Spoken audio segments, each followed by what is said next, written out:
Conociendo nuestra fe católica, día 309, Libro de Proverbios, contexto histórico e introducción. El libro de Proverbios reúne varias colecciones de refranes, poemas y otras sentencias sapiensales provenientes del antiguo Israel. El libro en su conjunto ha sido atribuido a Salomón, el hijo y sucesor de David en el trono de Jerusalén. Proverbios 1:1. Rey célebre por su sabiduría y autor, según Primera de Reyes, capítulo 4, versículo 32, de 3.000 proverbios y de 1.005 poemas. Sin embargo, el lector advierte de inmediato que la composición del libro es más compleja de lo que podría parecer a primera vista.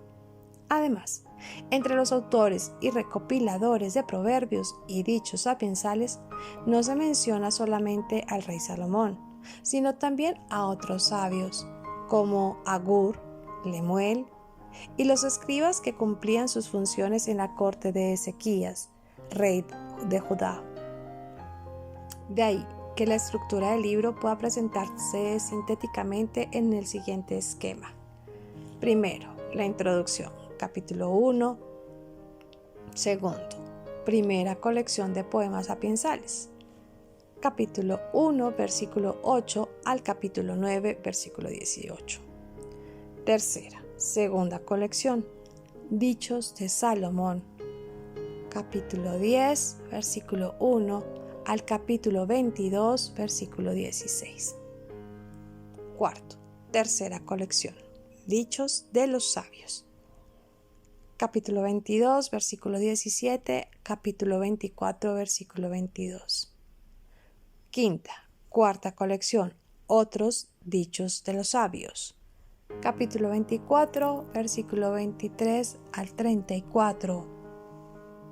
Quinta colección, Dichos de Salomón, recopilados por la gente de Ezequías, rey de Judá, capítulo 25, versículo 1, capítulo 29, versículo 27.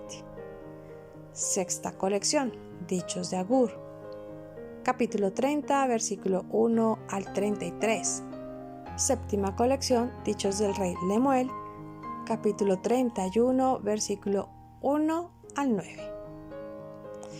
Y por último, el apéndice, Alabanza de la mujer ejemplar, capítulo 31, versículos 10 al 31. Entre estas colecciones hay algunas diferencias. La primera, por ejemplo, es bastante uniforme en lo que respecta a su forma y a su contenido, de manera que resulta fácilmente legible. En las otras colecciones, por el contrario, los refranes se van sucediendo sin un orden lógico perceptible, y así aparecen uno tras otro dichos y proverbios relacionados con los asuntos más diversos.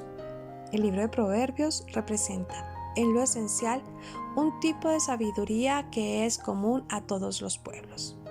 Desde los comienzos de su historia, en efecto, los hombres han tratado de encontrar en la innumerable variedad de los acontecimientos y asuntos humanos un cierto orden y una cierta regularidad, con el fin de saber qué actitud tomar y cómo comportarse frente a las contingencias de la vida.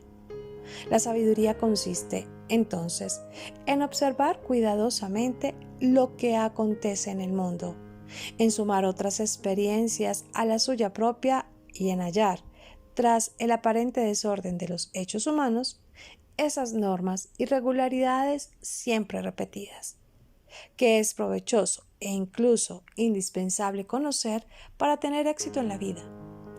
Toda experiencia reconocida como válida queda luego expresada en una sentencia breve, que impresiona por su agudeza y acierto, y que puede por eso mismo retenerse fácilmente en la memoria.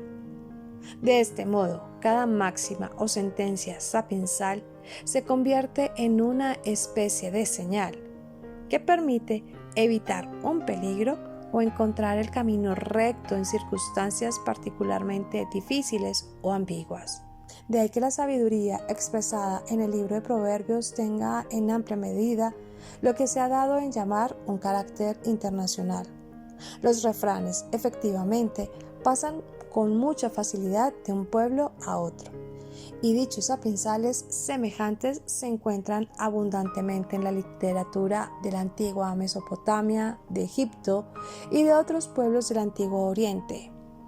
Por otra parte, el recopilador de proverbios no ha tenido ningún reparo de incorporar dos colecciones atribuidas, una a Agur y otra a Lemuel de Masá. La frase Proverbios de Salomón es más un título que una afirmación absoluta de quién es el autor, mientras que el rey Salomón, quien gobernó Israel del año 971 al 931 a.C., se le otorgó gran sabiduría por Dios. Primera de Reyes, capítulo 4, versículo 29 al 34. Es el autor de la sección didáctica de los capítulos 1 al 9 y los proverbios del capítulo 10, versículo 1 al capítulo 22, versículo 16. Es muy probable que él sea el único compilador de estas palabras de los sabios. En el capítulo 22, versículo 17 al capítulo 24, versículo 34, los cuales tienen una fecha incierta, antes del reinado de Salomón. La colección en los capítulos 25 al 29 fue originalmente compuesta por Salomón, pero copiadas e incluidas más tarde por el rey Ezequías de Judá, alrededor del año 715 al 686 a.C. El capítulo 30 refleja las palabras de Agur y el capítulo 31 las palabras de Lemuel, quien quizá fue Salomón.